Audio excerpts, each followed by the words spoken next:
Outside of the new Wildtrak Everest, we have an attractive looking vehicle.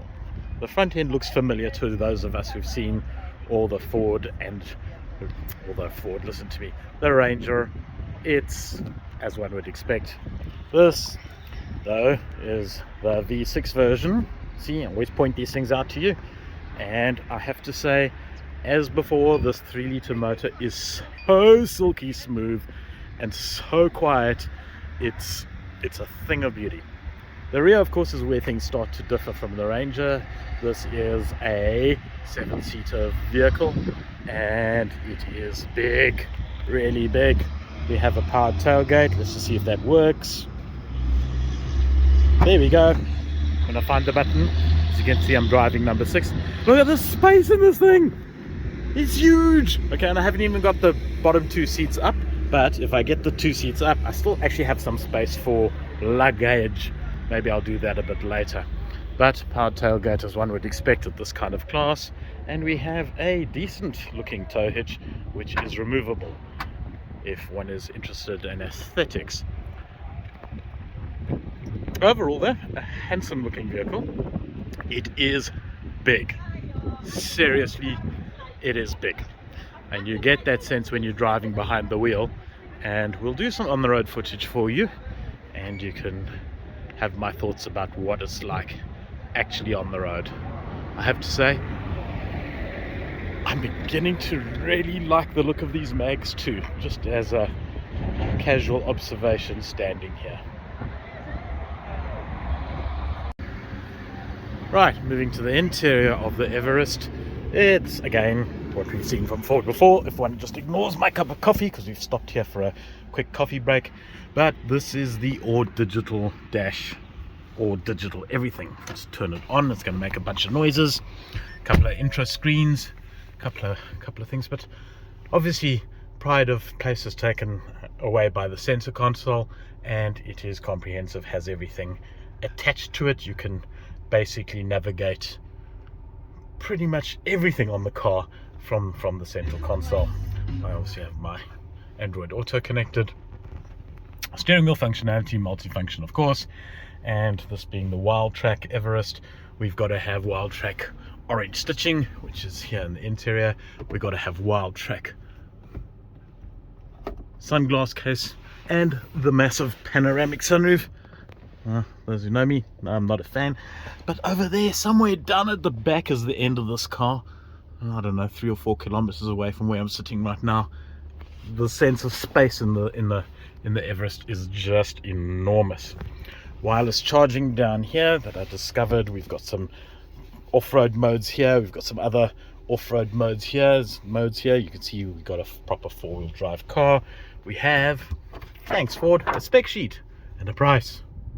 Now, okay, that may look like a hell of a lot, but honestly, this is so much car one's getting, and when we get on the road, the drive is just out of this world.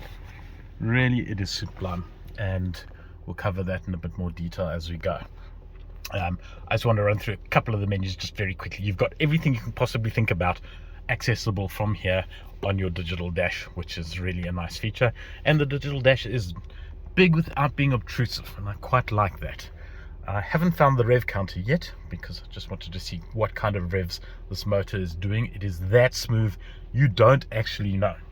And when it's changing gears, you don't actually know. And that is, I think, just a compliment to Ford in terms of the quality that they've built under the hood for us. I will try and open the bonnet later so we can see what's going on. I like the jet style shifter. I think it's a wonderful addition to the vehicle's looks. It complements everything quite nice and neatly. One's familiar with the air vents and all that jazz that goes on with the front of the car in terms of aircon. You've obviously got dual zone climate control and everything else that goes with it. One thing I haven't found yet on this car, and I don't think it is on here, is actually vented seats. I know we've got heated seats, but I don't think we actually have vented seats. That's a little tiny insignificant spec in the Everest's offering lineup. So here I am. Well, okay, perfect. Let me just get the hair done. Perfect. Let's have have that chat. So this morning I'm sitting in the Everest, not the Ranger. I've driven a couple of Rangers, Yeah. so I'm a bit Ranger biased, shall we say. This is the Everest XLT. It's not the V6 Wildtrak. It's a few notches down from that, so it's more affordable from that point of view. And I'm sitting here with Vanessa Blanche. Hi, good And morning. Vanessa, what is it you do at Ford? You are the product manager, That is correct. right, So for Everest. for Everest. Everest, my baby. It's been for a while now already, and I'm really passionate about it. So you've been Rangerfied. I hope we can get you into the Everest passion flowing through your veins as well. Everest 5. It's just an absolute fantastic vehicle.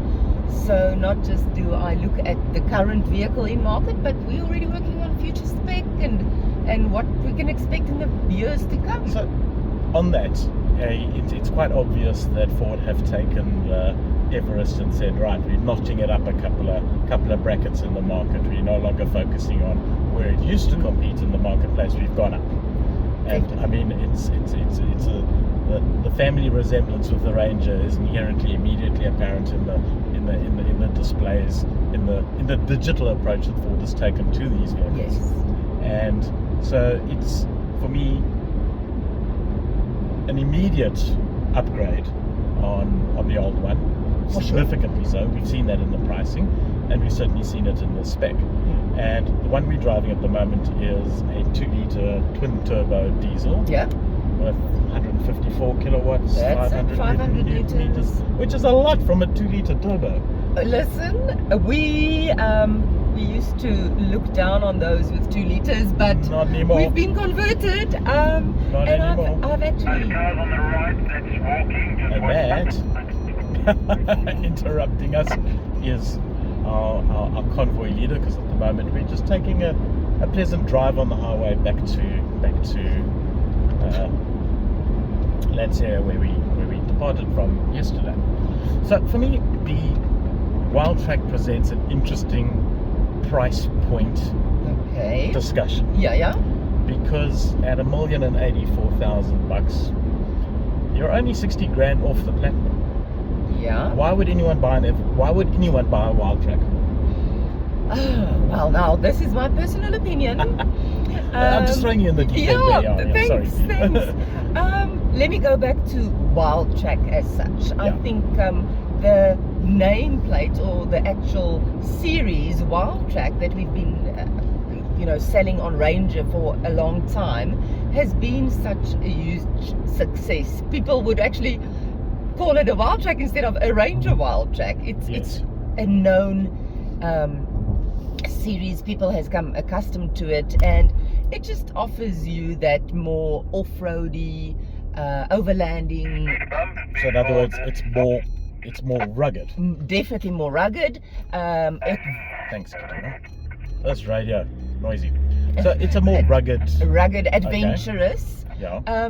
Where I would say, the main differences, except for tech and features on your Platinum, that's more chromy and shiny and looks so luxurious and sophisticated and premium. And it has vented seats, which for me is a big thing. That alone is worth the money. Thank you. In our African climate, vented, we still adapting to having a nice heated seat, but vented, who doesn't like that? I'm very firmly in the Platinum park here. Okay. So You've I driven understand. it, I you've spent understand some time. that Wildtrak is actually, as you say, it's built its own brand identity in the same way that Raptor's actually done the same thing. Perfect. No one talks about Ranger Raptors. You talk about a A Raptor, Raptor. and everyone knows exactly what that is. Or a Best Ford handling off-road Mustang. buggy It's built. a Mustang, That's yeah. it. So in terms of that, then we talk about the other brave move that Ford's made in terms of separating out the service plan costs out of the asking price of the vehicle. And Ford say that that's come from the industry wanting to be able to differentiate it, etc., etc. And to be honest, you're the guys who are the first ones to break cover on that, because everybody else still includes it in their pricing. And based on what we saw last night, that at 23,995 or whatever it is, call it 24 grand, that's a 6-year 90,000 K service plan cost. That's correct. It's not a hell of a lot of money. if you finance the vehicle, just think of the peace of mind that you get with Yes. your service plan at an additional X amount per month. It's a no-brainer, and we do see that most of our customers, and I guess probably closer to a 95-98% still take up. You Of course, can't I with would. this type of vehicle not have a service plan. I absolutely would. You know, Yeah, from yeah. an uninformed point of view, I thought it was going to be significantly more expensive than that. Yeah, So I that- was pleasantly surprised when it's 24 grand, it's 24 grand, but it's only 24 grand the asking price. It's not like Yeah. 124,000. And So 6 actually years, giving it off the asking price, 90,000. you're not really prejudicing the pricing point of these vehicles against the competition all that Correct. much. Obviously, it's included in their price, so I can guarantee you a relatively similar amount is probably added to Yeah, their base yeah, price yeah. in any case as well. Yeah. But it just gives the customer at the end of the day the choice, and you've got a handful of people that And you can doesn't want to go through a Ford dealership, but I think need the still heads- majority. They need the heads rate, but there you go. It's a bit like your competitors. There's a Ford dealership everywhere. Yeah, You've got a very wide installed base. Yes, just- over 140 at this stage. 140 Yeah. countrywide. Oh, there you go. It's not going to be, can't break it down anywhere without No, 40, without any help. too far away from you. Well, that's fantastic, and I think that's an important point to note, folks. Is that when you're looking at these service plans, and you can customize them, can you not? You can say, You I want can. a 3 year, Totally. 60,000 or Your whatever it is, maintenance, and there's a- and Ford will work out a price for you and say, there you go, and 100%. that's then matches your particular driving requirements, which is Perfect. nice to know. I mean, that's You know how it- much kilometers you do per year, plus minus. It brings the power back to the Yeah, consumer, and- and that's something we always like. Correct. Let's leave it there. Yeah, perfect. Thank you very much, Vanessa. Thank you so much, Willem. And I, because it's just conversational at the end of the That's day. the idea. Lovely. Yeah. All right. Okay, folks, here we are on the inside of the vehicle. Yesterday I drove the Wildtrak V6. That engine is so smooth, so unbelievably quiet that you actually don't know it's on. It's the closest thing I've had to driving an electric vehicle, outside of an electric vehicle. And the gear changes on that car, it's the 10-speed box, are so stupidly smooth you actually don't know when the vehicle's changed gears. And I was searching on the instrument panel, and eventually I found the tachometer, the rev counter for those in the not technically FA. And to be honest, it's one of those things that once you know it's there, you kind of see the engines moving around a little bit, but you really don't care because you just don't notice. This morning I'm in the XLT, which is a 2-litre bi-turbo. This motor, not quite as smooth. I can hear it. The gearbox is every bit as smooth, but we are talking a substantially different price bracket here. So if you are going to be buying a Everest, unless you really wanted to take it off-road and you really wanted the Wildtrak badging on the vehicle, the XLT I think is a very compelling argument as to getting into these vehicles for, as I say, quite a bit less money. This would be my pick of the bunch, because this 154 kilowatt 500 newton meter motor is punchy. Remember that this Everest is a massive vehicle. It is absolutely huge. It weighs something like 2.2 tons. They haven't put the discs on, so I can't give you an exact gross vehicle mass, but it must be close to that. And that's a lot of kilograms to be hauling around. And this motor just dispatches with that with consummate ease, shall we say. It puts you in confidence when you're overtaking. You can sit at speed limit. You can sit, well, not at the speed limit if you're really naughty, without any problems whatsoever. If you just drive it like a human being and carefully, the engine is a little bit more fuel efficient than the 3-litre. In fact, quite a bit more fuel efficient. So, a couple of things about the Wildtrak that stood out to me. On the safety front, that thing is spec to the hilt. You've got everything. You've got your lane control, your cruise control, your lane assist, your emergency brake assist, and then you also have this evasive steering maneuver thing that Ford talked about. And when I asked the question, what is this thing? We actually had to go into a little bit of research. In essence, what happens is that if the car decides that you're about to have a crash, and it's applying the brakes and helping you slow the vehicle down ahead of said imminent crash, and you turn the wheel, it will actually assist you in turning the wheel. So typically what happens is that if you're going to swerve out of the way of something that's stopped in the middle of the road or whatever it is, humans just don't react fast enough. We start to turn, but we don't turn enough, or as much as the vehicle is actually capable of turning. So what the evasive steering assistance does for you is exactly that. It assists you in evading and steering, and it uses the car's radar to determine that you can actually do the turn, and then it helps you get through the turn and steer around whatever it is that's in your path. Interestingly, Ford do say that if you are going to hit whatever it is in front of you, irrespective of whether you're going to steer or not, then it will not assist you. You're better off actually hitting whatever it is that's going to be in front of you, as opposed to trying to steer around it. So there's a whole philosophy about how these things kick in, and I think it's one of those that's worth spending some time on, and maybe we will in a future episode of Motor Matters go through these safety features and exactly how they work, because I can imagine that at that particular point in time when I'm slowing down and steering out of the way and suddenly the car steers for me, it might add to my sense of drama of the occasion rather than detract from it. But at the end of the day, it's a safety feature, and as such the intention is to make the vehicle more safe and obviously look after the occupants. Something we'll keep an eye on, and certainly it's very interesting that technology is filtering through already at Everest level. Just have to mention the USB ports, which are everywhere. This is the first vehicle where I've seen there's a USB port charging point right here where my hand is, just behind the rear view mirror, and that's for your GoPro. Who would have thought? Not necessarily so much GoPro these days, but your dash cam. And more people are beginning to use dash cams for fairly obvious reasons, and there you go. That's thinking ahead. I like that. What I also like is the fact that we know a lot of our smartphones now don't have the USB that we've gotten used to. Now there's your C yeah. also added, and it's offering you the A USB, the C USB, your wireless charging. There's 3 different 12 volts. So even in your third row, you've got a 12 volt, and that's typically where the kids would sit with their iPads or tablets, and there's even nice little grooves.